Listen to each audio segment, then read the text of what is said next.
Hi, fourth grade. Today we're going to take a look at adding fractions with unlike denominators. So we've gone over how you add fractions with like denominators. You just don't change the denominator, but you add the numerator. So today what we're going to look at is what you do if your denominator is not the same. So in this case, we have 1/2 plus 1/5. And you can see here, halves and fifths are not the same. So in order to be able to add this, we need to make the denominators the same. Now, if you remember the last couple of lessons we've done, we've been talking about multiples and the least common multiple. So what we're going to do with these two numbers is first we have to find the common multiple. So we have 2 and we have 5, because those are our two numbers that we have as the denominator. So what we're looking at for 2's, count by 2's. So we have 0, 2, 4, 6, 8, 10, 12, 14, 16, 18, 20. And again, probably once you get to 10, that's probably as high as you need to go, because remember, you're looking for the smallest number. So you don't need to go on and on and on. So let's do 5 next. So multiples of 5, 0, 5, 10, 15, 20. Now, I'm going to stop there because I'm already seeing numbers that are the same.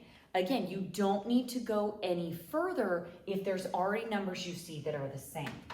So let's take a look at 2 and 5. Where are the common multiples?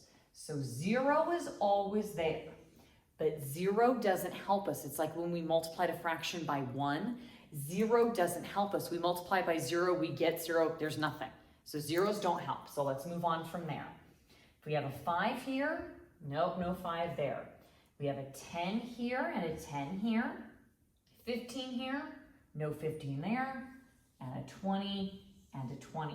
So our numbers that are the same are 10 and 20. So what's the smallest number? It's the 10. So the 10 is the number that we're going to want, all right? Now, so we've got already several steps that have already happened here. So we're going to take this 10, this multiple, and bring it back over here, okay? So now we're thinking equivalent fractions. What do we have to do to 2 to make it 10? And in this case, you have to multiply by 5 on the top, multiply by 5 on the bottom, because what you do to the top of the fraction, you have to do to the bottom, and I get 5/10. This is an equivalent fraction to 1/2. Okay, we're going to do the same thing over here with 1/5. We're going to make an equivalent fraction to 10ths. What did I do to 5 to get 10? Oh, I multiplied by 2. All right, so multiply by 2 on the top and 2 on the bottom, and I get the equivalent fraction 2/10. Now, if you take a look, my denominators are the same. So I can add 5/10 and 2/10. Now it's just adding with a like denominator. The bottom does not change. It is still 10 because I'm not changing the pieces, and 5 plus 2 is 7. So if you do 1/2 plus 1/5, I get 7/10. There's a lot of skills involved there, ladies and gentlemen. You're doing multiples with your multiplication. You've got to take it back and do equivalent fractions and then do the addition. So it is multiple steps here for this one. Okay. All right, I'll go ahead and do one more. Let me get my board erased. Erase, erase, erase. Let me get my board erased. Okay. So let's take a look at one more, and we're going to do another addition with this one.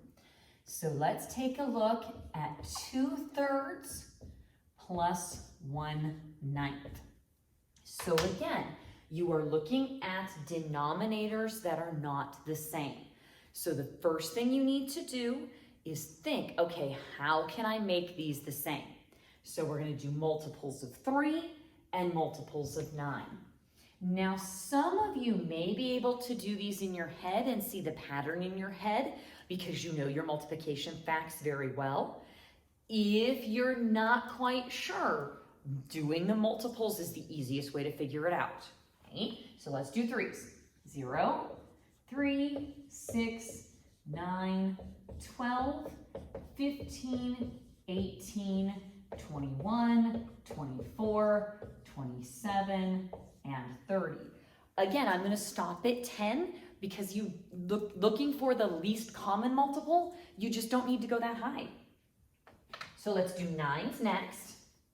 So 9 is my next number because that's my next denominator.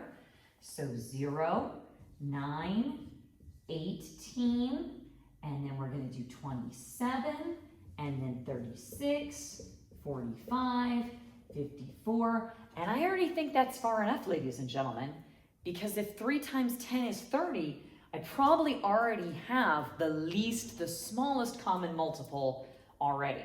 So let's take a look there. Where do we have a match? All right, so I see a 9 is a match, 18 is a match, 27 is a match. So what's the smallest number? Is the 9, okay? So now I've got my multiple here. All right, 9 is the number I'm looking for. Like you can almost say it's my magic number if you wanted to, okay? Now I've got to create my equivalent fractions with ninths. So 2/3 equals how many ninths? Because ninths is my least common multiple.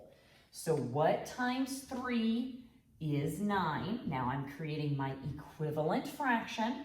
So 3 times 3 is 9. What I did to the bottom, I have to do to the top. 3 times 2 is 6. So 6/9 is my equivalent fraction. Now with 1/9, ladies and gentlemen, noticing here, what did I do to 9 to get 9? Oh, you multiply by 1. So this one is not going to change because I just multiplied it by 1. This is already the least common multiple. It's already the denominator that I want. So I can bring it right down here as it is. And then I have 6/9 plus 1/9. The denominator is the same. I'm ready to go. So I leave that denominator the same. And 6 plus 1 is 7. You're going to do the exact same thing, ladies and gentlemen, when we do subtraction. And we will be working on this skill for a couple of days because there's multiple steps involved. Okay? I'll see you soon with subtraction.